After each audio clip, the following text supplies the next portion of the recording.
Boa noite, pessoal! Como vocês estão? E aí, tivemos uma tarde fazendo live sobre educação e agora estamos aqui para falarmos sobre saúde, internação, né? Hoje é aquela live que todo mundo estava esperando há tanto tempo, não é mesmo? E para fazer uma live para falar de um assunto tão sensível, eu não poderia chamar outra pessoa senão doutora Caroline Santos. Doutora Caroline Santos, ela vai aparecer aqui daqui a pouquinho. Deixa eu ver se eu acho a doutora Caroline aqui para a gente poder começar. Vamos lá. Doutora Caroline Santos, vamos ver se ela já entrou. Ela ainda não entrou, mas deve estar quase entrando. Vamos aguardá-la, né? Chegou, doutora Caroline, chegou. Enquanto ela pede a solicitação para entrar, eu vou dizer que hoje a minha canequinha é em homenagem ao assunto que a gente vai tratar, né? Ó, a doutora Caroline chegou. Vamos lá. Deixa eu ver, cadê? Aqui. Boa noite, então, para quem está entrando. Olha só, gente, que prazer ter todos vocês aqui. E olha, eu tenho algo a dizer. É o seguinte, gente. Se eu fosse dizer, falar o currículo inteiro dessa mulher, a gente ia ter que separar duas lives. Uma para eu falar de currículo e a outra para eu estar falando do direito do paciente, desse assunto que hoje está aí assolando a cabeça de tantas famílias. E para tratar desse assunto, puxa vida, meu filho está com Covid-19, ele tem deficiência intelectual, meu filho tem Covid-19, ele não fala, ele é não verbal. O que vai acontecer se ele tiver que ir para uma UTI? Como que vai ser, doutora? E nada melhor do que Caroline Santos, que está aqui já para falar para vocês. Eu vou pedir para a doutora Caroline se apresentar, tá? Porque senão eu vou ficar aqui uma hora falando do currículo dela. Doutora, muito bem-vinda, muito obrigada pelo convite. Obrigada, Taqueda. Tatiana Taqueda é uma grande amiga, né? Exagerada, mas que eu amo demais. Pessoal, eu sou a Caroline Santos, conhecida como a Carol do Direito Médico, né? Eu trabalho na área de Direito Médico há 17 anos, sou apaixonada nessa área e eu acabei indo para a área do Direito Médico porque eu um dia me senti uma paciente abandonada dentro de uma UTI. E por isso que eu resolvi colocar toda a minha advocacia nessa área de Direito Médico e Direito Hospitalar. Eu sou formada em Direito, Teologia, Gestão Hospitalar. Sou presidente da Comissão de Direito Médico da UAB, na segunda gestão. É um trabalho muito legal. Se vocês quiserem fazer parte, sejam todos muito bem-vindos. E sou coordenadora também de cursos nessa área de Direito Médico, que eu acho que é muito importante a gente não só saber para a gente, né? A gente passar também, porque é um legado, né, Tati, que a gente tem que passar para o pessoal. Com Mas é certeza. isso. Advogo na área da saúde, sou apaixonada em paciente, advogo para médicos, advogo para hospitais e para os pacientes, normalmente contra planos de saúde, que tem muita coisa errada de plano de saúde, que não obedecem às resoluções da ANS. Então, a gente cata bem fundo mesmo para poder concretizar o direito do paciente, principalmente do PCD.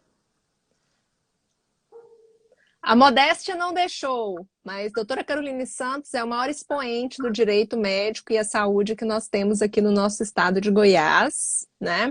E não foi por outro motivo que a gente chamou essa pessoa talentosa, competente, para estar aqui tirando algumas dúvidas para a gente. Doutora Caroline, minha Carolinda.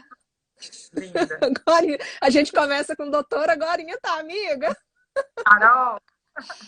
Carol. Então, Carol, as notícias de hoje são as seguintes.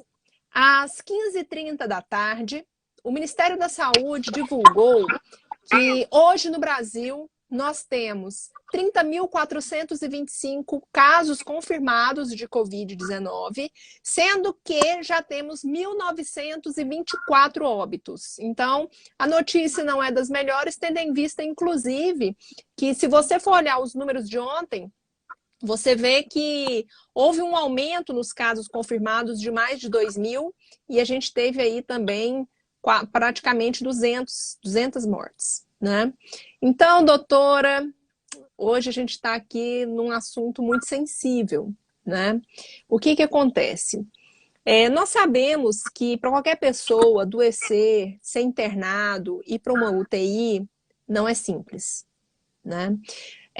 Nós que trabalhamos com as pessoas com deficiência, né, que nós falamos, a PCD, nós convivemos o tempo todo aí com pessoas ignoradas, com a discriminação, com o preconceito, que são os temas principais que permeiam aí quando a gente fala de pessoa com deficiência, infelizmente, né? Quando começou essa história do coronavírus, as famílias, principalmente as famílias das pessoas que não possuem autonomia, né, elas começaram a se preocupar. Por quê? Porque mesmo estando aqui no Brasil, ali, no mês de fevereiro, começo de março, por mais que a gente ainda não tivesse um alerta vermelho aqui no Brasil, a gente já estava assistindo alguns casos vindos do exterior. E chegou aqui até nós uma notícia que, inclusive, rodou bastante as redes sociais, que foi a questão de pessoas com deficiência serem deixadas para segundo caso, assim como os idosos. Na falta de leitos de UTI, pessoas idosas, pessoas com deficiência estavam sendo deixadas para segundo plano, né? Nós temos aí hoje algumas considerações feitas pela Organização Pan-Americana sobre a Saúde, juntamente com a OMS, considerações feitas para as pessoas com deficiência. Quando esse documento ficou pronto, eu confesso para você que eu fiquei animadíssima, porque eu pensei que viriam algumas questões para clarear como que seria o tratamento da pessoa com deficiência no caso de Covid-19. No entanto, esse documento ele veio mais para traçar recomendações de ordem física e de ordem de higiene, essas coisas, né? Então, assim, não ajudou muito a gente, não.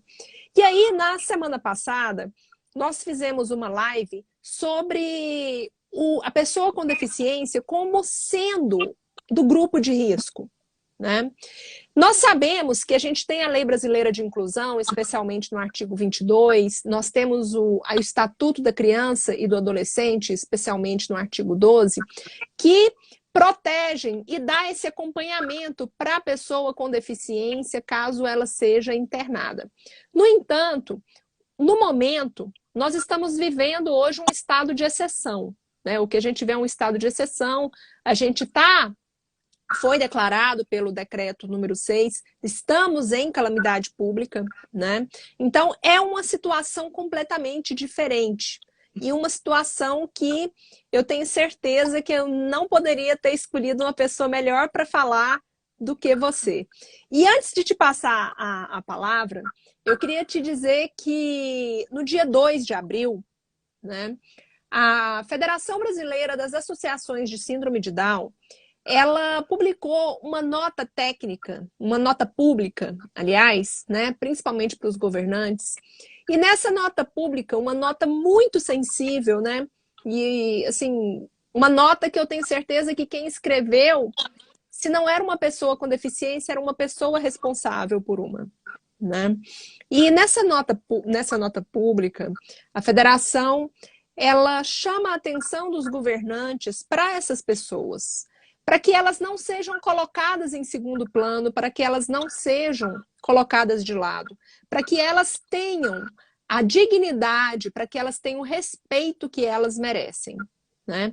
Em seguida, a própria OAB, o Conselho Federal da OAB, no dia 8 de abril, também oficiou o Ministério da Saúde, especialmente a Comissão Nacional dos Direitos da Pessoa com Deficiência, oficiou o Ministério da Saúde pedindo para que o Ministério tivesse uma atenção apropriada com as pessoas com deficiência.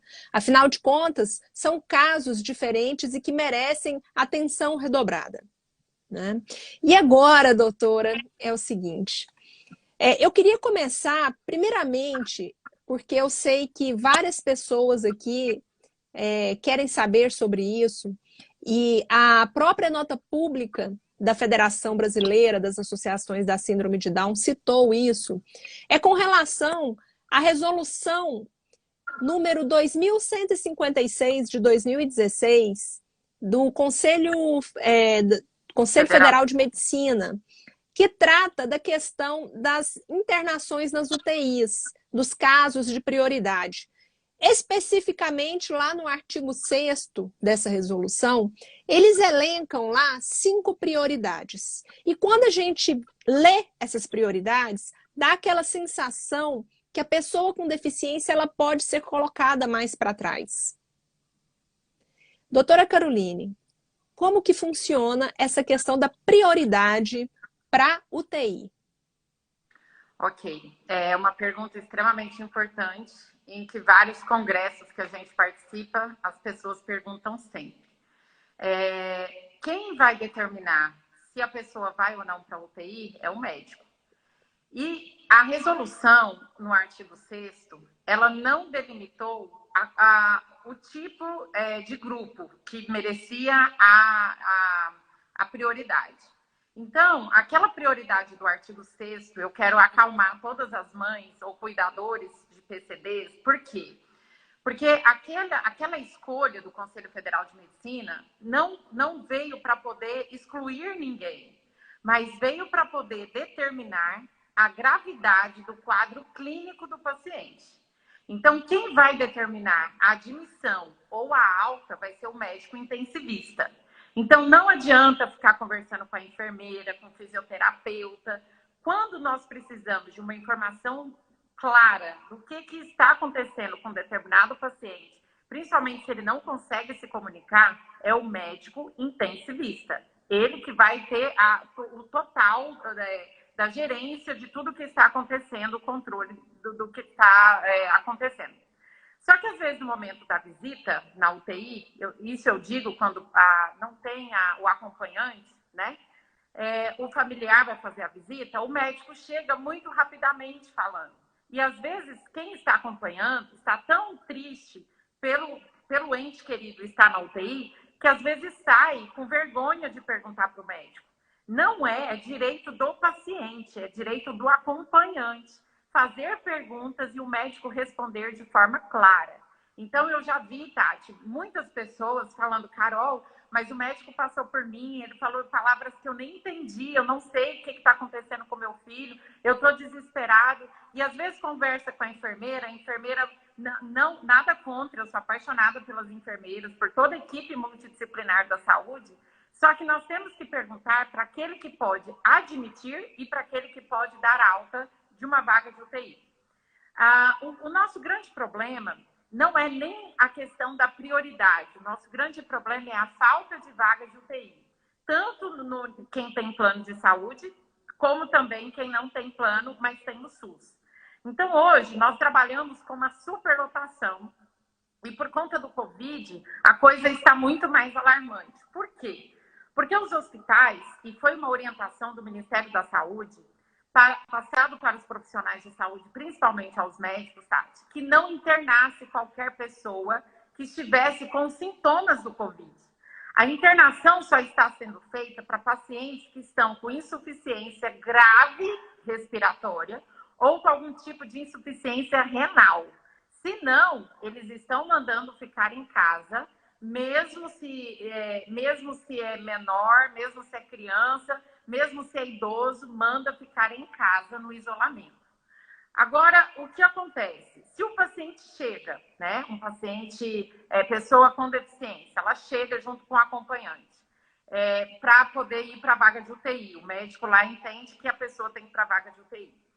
Quando que vai caber a posição do acompanhante ou não? Né? Eu não sei se você quer me fazer essa pergunta, porque às vezes você quer colocar outra questão no meio, mas, resumindo, o Conselho Federal de Medicina não quis excluir ninguém. O Conselho Federal de Medicina quis colocar prioridades em razão do quadro clínico, seja do idoso, seja de um PCD, seja de um índio, seja de um negro. Então, ele preferiu não citar os grupos para poder colocar em cima das prioridades o risco e o quadro clínico que essa pessoa possui, independente de que grupo social ela pertence.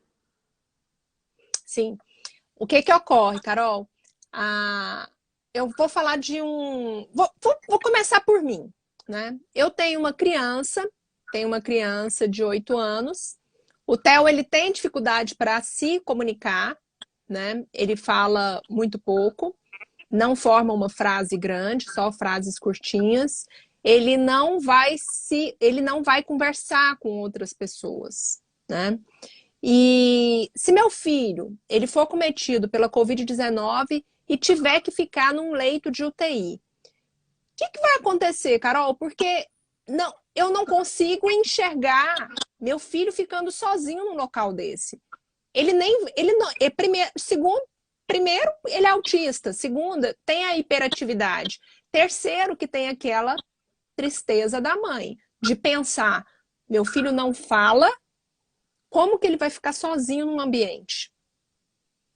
Então, esse é um caso que a gente discute muito nas reuniões de conselho, quando a OAB é chamada, e eu estou na condição de representante. Por quê? Porque o direito do acompanhante é um direito, o direito do acompanhante, o acompanhante é um direito do paciente. Então, quando que não se permite o acompanhante? Quando a UTI não é humanizada. O que é a UTI que não é humanizada? É aquela que você chega, é tipo um galpão, eu estou exagerando, né? Mas assim, com aquela quantidade de leitos, não tem muitas vezes as divisões, e o médico fica naquela mesinha central para poder ter acesso de visão a todos os pacientes. E ao tempo todo, um paciente vendo o outro, o acompanhante, nesse momento, ele pira, porque é muita informação e tem paciente morrendo do lado daquele leito, então é uma pressão psicológica muito grande. O que é orientado? Quando nós estamos diante de uma UTI humanizada, então, eu digo o seguinte, Tati, se, por exemplo, alguém tiver que ser internado e tem algum tipo de dificuldade de comunicação, seria importante já levar para um hospital que tenha UTI humanizada. Então, é importante ligar no plano de saúde e saber onde é que tem UTI humanizada. Carol, mas eu sou do SUS, por exemplo. O GOL e o Hugo têm UTIs humanizadas, porque as OS acabaram fazendo a humanização das UTIs. É um sistema muito mais amparado para o acompanhante não sofrer tantos danos psicológicos. Esse acompanhante, ele deve receber orientações da equipe médica e da equipe multidisciplinar de saúde para poder saber o que deve fazer com o paciente. Então, muitas vezes, o amor que a pessoa tem, né? Você pelo seu filho, eu pelo meu filho, a gente, às vezes, não consegue admitir que está acontecendo aquilo com alguma pessoa que nós amamos. Então, vem o psicólogo para poder conversar comigo, vem o pediatra, vem médicos para poder tentar acalmar e para poder capacitar o acompanhante. Quando que não é recomendado a presença do acompanhante? Quando o paciente está entubado, quando ou ele está em coma induzido, ou ele está em coma. Por quê? Porque ele está entubado. Então, independente se ele consegue ou não se comunicar, ele vai estar o quê? Ele vai estar sedado, ele não tem condições. Agora, se o médico te avisa que o paciente vai receber desmame da medicação, então pode ser que ele vai dar impulsos vitais para ele poder voltar. Nesse momento, a figura do acompanhante, principalmente da mãe, que tem uma ligação muito forte com o filho, é imprescindível. E isso deve ser buscado. Eu já entrei com várias ações judiciais, ação de obrigação de fazer acumulada com tutela de urgência, porque não tem condições de deixar uma criança sem a mãe. e a criança tinha também problemas para poder se comunicar e por aí vai. Então, nós estamos diante de um colapso, né? Nós estamos diante de uma situação muito complicada por conta do Covid-19, em que todos os direitos e garantias fundamentais da Constituição Federal estão sendo flexibilizados perante a pandemia. Porém, se você é uma mãe ou um responsável por alguma pessoa com deficiência, é importante já ir na emergência no hospital que tenha UTI humanizada, porque aí o acesso a essa UTI vai ser muito menos complicado do que ter transferências de UTI, entende? Para uma UTI humanizada, às vezes não tem a vaga, então fica muito mais burocrático para poder fazer essa mudança.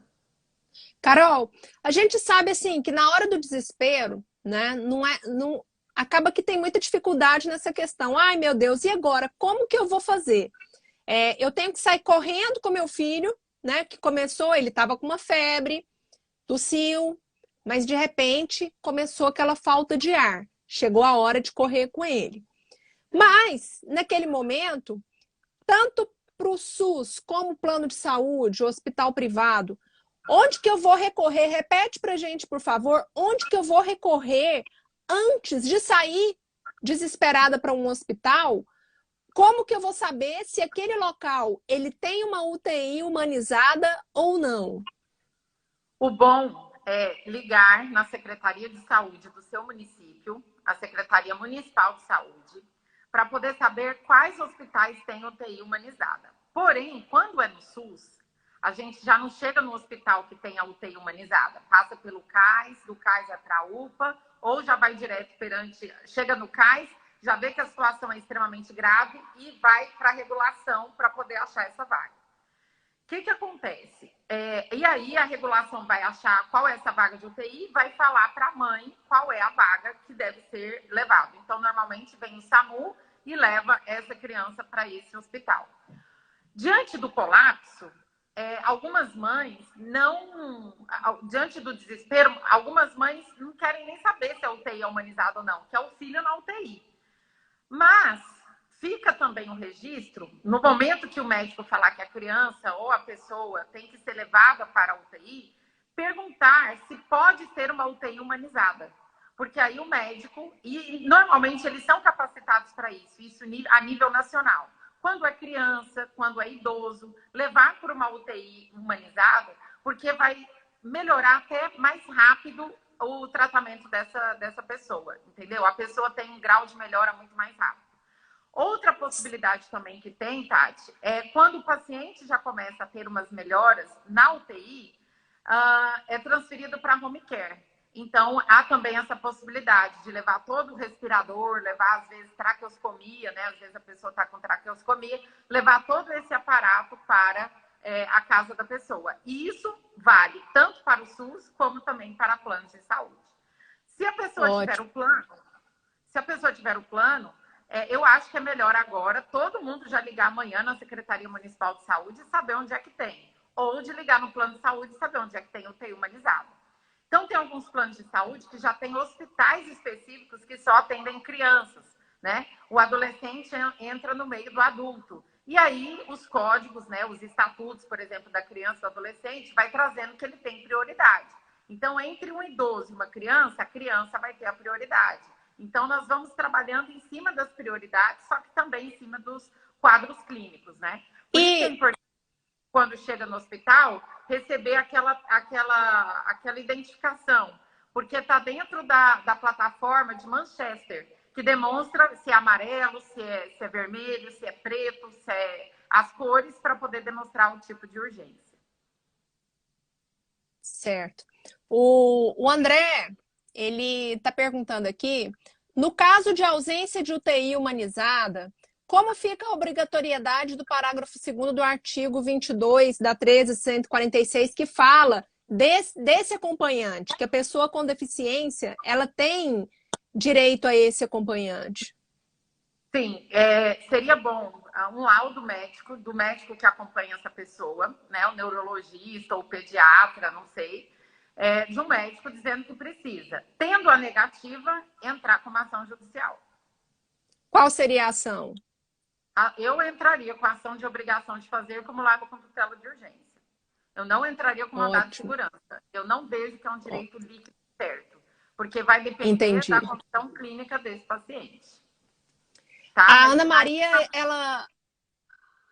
Ótimo. A Ana Maria, lá da Asdown, ela até comentou aqui, ó. Então, precisamos fazer esse levantamento das UTIs humanizadas já. Pelo que você disse, então, esse levantamento das UTIs humanizadas, elas tem que levar em consideração também o atendimento que é dado, então. Se é uma UTI para criança ou se é para adulto, né? E, Carol, me diz uma coisa. A gente está falando aqui de prioridade, né? De criança, de idoso. E a pessoa com deficiência, como é que ela entra aí no direito médico? Nós temos as nossas normas, né? Nós temos as normas que a gente tanto estuda, além da Constituição Federal, das convenções, a gente tem a própria Lei Brasileira de Inclusão, a gente tem tantas outras aí.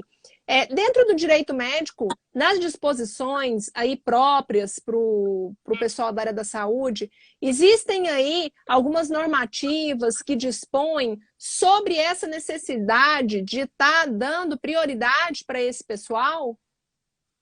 Sim, mas eles colocam sempre em cima do quadro clínico. Não há uma especificidade. Agora, é claro que o tratamento é completamente diferente, né? Então, o paciente, o PCD, ele vai precisar mais, por exemplo, de fisioterapia pulmonar, ou ele vai precisar mais de um neurologista. Então, é uma equipe interdisciplinar que vai atender o PCD, independente da idade, mas a prioridade vai existir em cima do risco clínico, do quadro clínico do paciente. Tá? Mas, o André está complementando aqui que o artigo lá da LBI, ele fala do dever, a outra parte do artigo, que fala do dever da instituição de suprir a ausência do acompanhante, né? Então, a instituição, ela tem que fazer isso, né? Ela tem que, se o acompanhante não pode ficar, ela coloca uma outra pessoa lá, para ficar por conta dela, exclusivamente. Como que funciona? Tá, por exemplo, um enfermeiro, um técnico de enfermagem, alguém para poder cuidar. E aí sempre é importante ter um laudo médico demonstrando dessa possibilidade, dessa necessidade, né? Então, eu sempre trabalho, Tati, com laudos médicos. Então, eu sempre peço que o laudo seja com histórico clínico do paciente. Quanto tempo que esse médico cuida desse paciente? Qual é a melhora? Qual é a piora? Quando ele fica sozinho? Quando ele deixa de fazer terapia? Tudo eu peço, do laudo do psicólogo, peço o laudo do neurologista, peço o laudo do pediatra, peço o laudo de todo mundo que tem, de fisioterapeuta, de psicopedagogo, da escola, da direção, da professora, para poder demonstrar que esse paciente não é uma invenção. De fato, ele é uma pessoa que precisa de um tratamento especializado. E eu já consegui duas profissionais da terapia entrar para poder fazer a continuidade da terapia. Não era uma psicóloga do hospital, era uma psicóloga dele. Então, nós conseguimos a entrada na UTI para poder falar. E isso acontece. Agora, uma coisa que eu queria falar com você é o seguinte. Dizem bastante que quando o paciente está entubado, não há necessidade do acompanhante. Eu já fui entubada e eu ouvi as vozes. Eu estou falando de mim agora. Eu estava entubada, eu já fiquei entubada, e quando as pessoas iam me visitar, eu não conseguia falar, eu não conseguia abrir os meus olhos, porque eu estava sedada. Mas eu ouvia perfeitamente. É claro que eu tinha algumas confusões mentais por conta da medicação, né? É igual você tomar aqueles remédios para poder fazer endoscopia, você fica meio zonza, uma anestesia. Mas eu ouvia claramente, eu sentia minha mãe pegar em mim. Então, eu me sensibilizei muito com o direito do paciente, porque eu já fui essa paciente de UTI.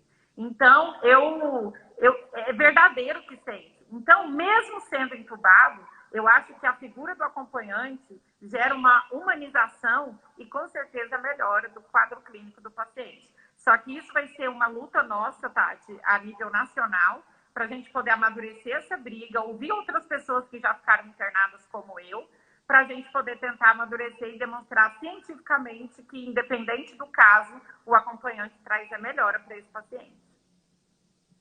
Perfeito, Carol. E foi feita uma pergunta aqui a respeito da UTI humanizada. Estruturalmente, qual que é a diferença entre a UTI humanizada e a UTI convencional? A aparelhagem é a mesma, só que da UTI humanizada, até o barulhinho dos aparelhos são menores, para poder evitar aquele conflito de barulhos. Quem já foi numa UTI é uma coisa de louco, é barulho para todo lado, é fio para todo lado. E normalmente, na UTI humanizada, você tem uma poltrona para o acompanhante, não tem uma cama, mas tem uma poltrona para o acompanhante. É mais isolado o ambiente, ou seja, você tem condições de ficar um pouco mais à vontade ali com o seu paciente. Você não ouve com tanta frequência o que os outros estão passando. É claro que às vezes a pessoa vai gritar, claro que você vai ouvir. E tem alguns casos, Tati, que tem até UTI de isolamento. Eu já fiquei numa UTI que não era humanizada. Eu via gente lá o tempo todo, as pessoas amarrando, aquela confusão toda. Como eu já fiquei, quando eu peguei H1N1 em 2016, eu fiquei numa UTI de isolamento, lá no neurológico. É desesperador, porque eu estava consciente, mas eu fiquei isolada dentro de uma unidade de UTI. Então, é extremamente importante essa conversa, muitas vezes, com o paciente e também com o acompanhante. Porque, às vezes, a mãe fica tão desesperada, ou o parente, que não consegue demonstrar para o médico a real necessidade.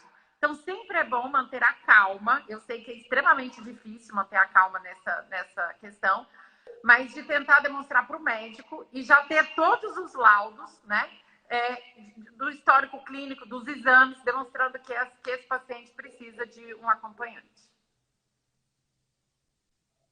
Certo. Carol, Tá? a gente está num estado de exceção agora, né? Quando a gente fala de Covid-19, a gente fala dessa contaminação, né? Essa contaminação que parece que é tão mais substancial do que em outros casos.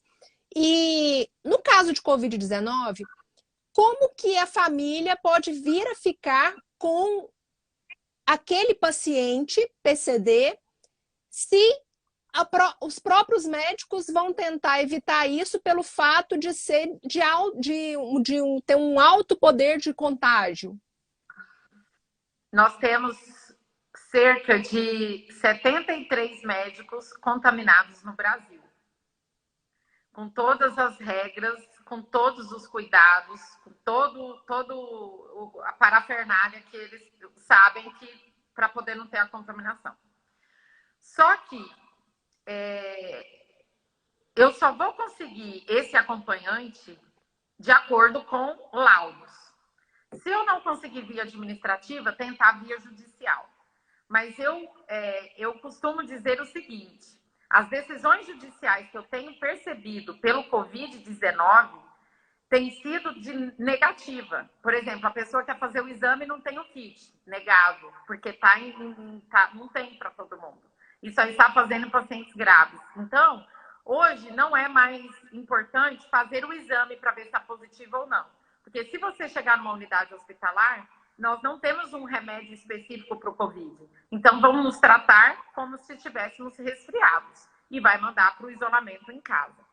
O que pode ser feito, Tati, se esse paciente não tem condições mesmo de ficar na UTI, que ele seja transferido sem acompanhante, que ele seja transferido para casa, numa home care, e que tenha um profissional de saúde a todo momento, equipando esse acompanhante para que não aconteça nada com ele. Porque também há um risco para o acompanhante, né? Pegar a doença.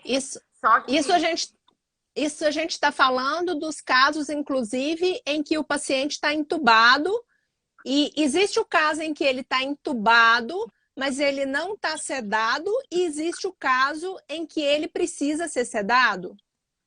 Não, é assim, tem casos em que ele está entubado, mas ele está em coma, porque parou o sistema dele. né? Ou não, o funcionamento dos órgãos estão acontecendo, mas não está tendo respostas neurológicas, ele está em coma, independentemente de remédio. Mas se o paciente, por exemplo, está com algum trauma ou vai ter que passar por alguma cirurgia, ele pode passar pela indução ao coma.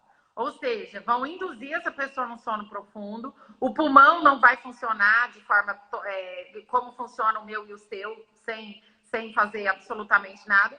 Por isso que tem para poder fazer a respiração através de aparelhos. Então, eu posso estar em coma, porque o meu corpo parou, minha mente, os sistemas sinais neurológicos, ou eu posso ser induzida a esse coma. Quando o paciente está numa esfera que a gente fala que ele está, esqueci o nome agora, quando a pessoa está, tipo, desacreditada, não é esse nome que eu queria falar. Quando a pessoa está deitada, vegetando, né? Algumas pessoas utilizam essa terminologia. Paciente em estado vegetativo. Eu já consegui home care para paciente em estado vegetativo. Porque é melhor ele ficar em casa com ele vai morrer, ele não tem condições de ser curado, mas ele vai ter uma qualidade de vida naquele momento que ele vai se despedir da família. Entendeu? E tem famílias que falam, eu não quero que o meu pai, por exemplo, que ele tenha alta. Eu quero que ele continue no hospital. E a gente entra com a ação de obrigação de fazer acumulado com tutela para ele continuar na UTI. Olha que loucura. Porque não querem ver o pai morrendo, alguma coisa assim. Entendi. Então, quer dizer que se uma pessoa com deficiência, que vou tocar de novo no assunto dela ser não verbal, que eu acho que é uma das principais preocupações, né, das pessoas. Paciente PCD não verbal, ele chega no hospital, detecta que ele está com Covid-19 e ele tem que ir para UTI. Então, num primeiro momento, provavelmente eles vão negar que esse acompanhante ele vá com esse paciente PCD para a UTI que está com Covid-19? Se tivesse se eu cuidasse de alguma pessoa com deficiência não verbal, eu já teria comigo laudos demonstrando isso no momento da internação. Ele não é verbal, ele tem problemas de saúde. Eu já chegaria com um dossiê para poder demonstrar e sempre buscaria atualizar, porque a gente não sabe o que pode acontecer, né? Até mesmo porque a imunidade do PCD pode ser fortalecida, como também pode ser muito frágil, depende do caso.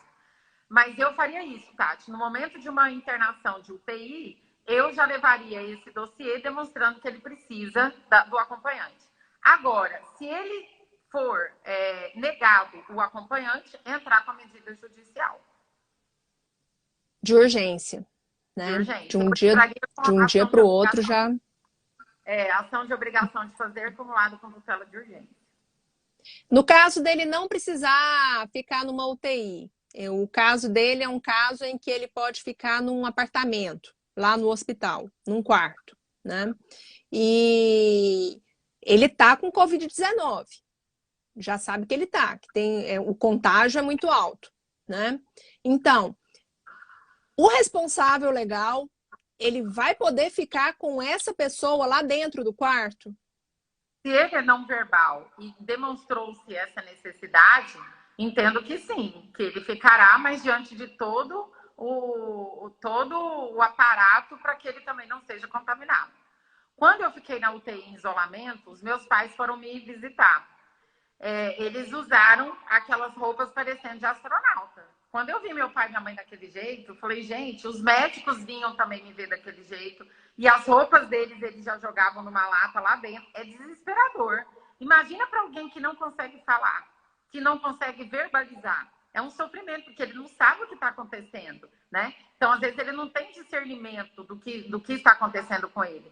Então, eu acho até mesmo para poder acalmá-lo, para não ter que tomar tanta sedação, remédios que vão dar sono, que vai deixar a pessoa um pouco mais tranquila, o acompanhante, ele vem trazer uma melhora de qualidade de vida para esse paciente. E precisa, claro, em caso de negativa, né? Você sempre tem uns laudos atualizados, em caso de negativa, entrar com a medida judicial.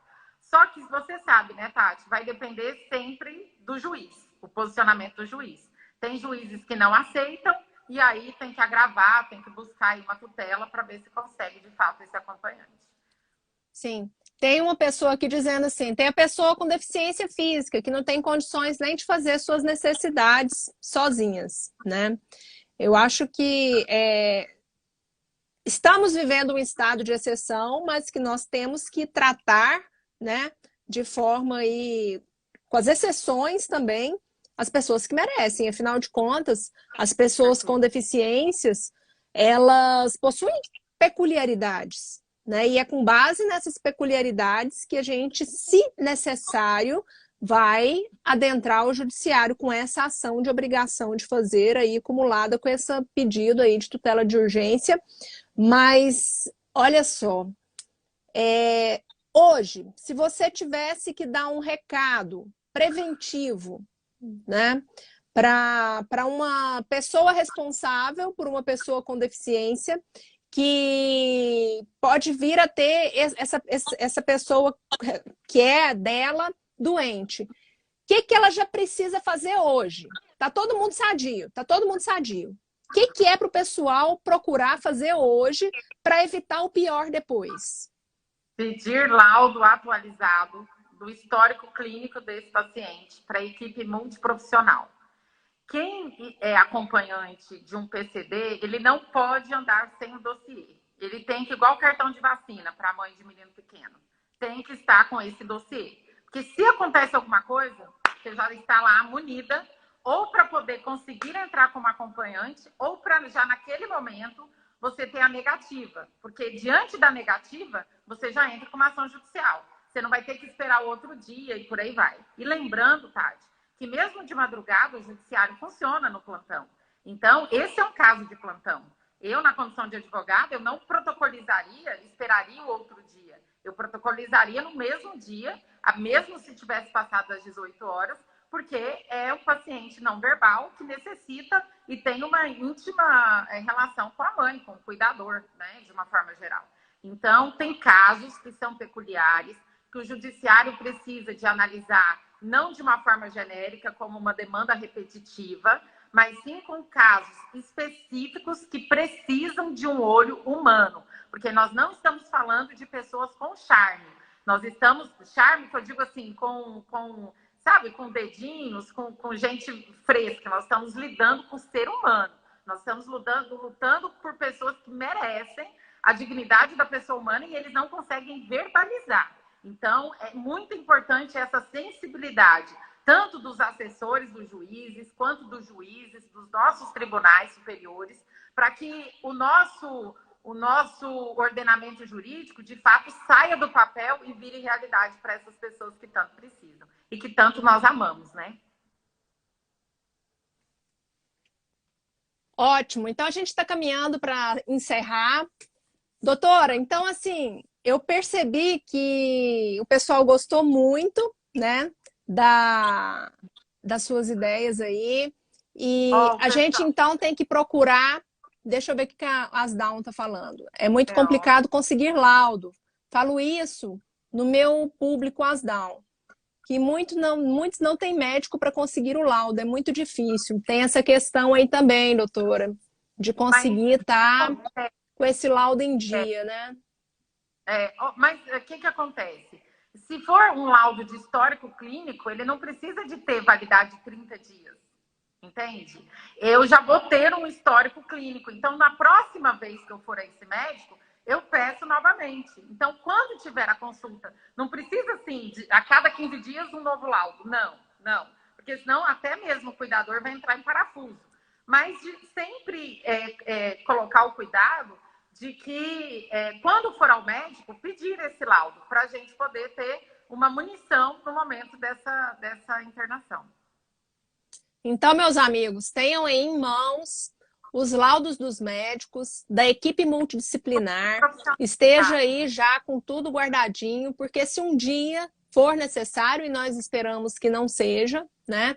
Não só para Covid-19, hoje a gente está falando de Covid-19, mas amanhã a gente não sabe se vai ter um Covid-66, um Covid-59, né?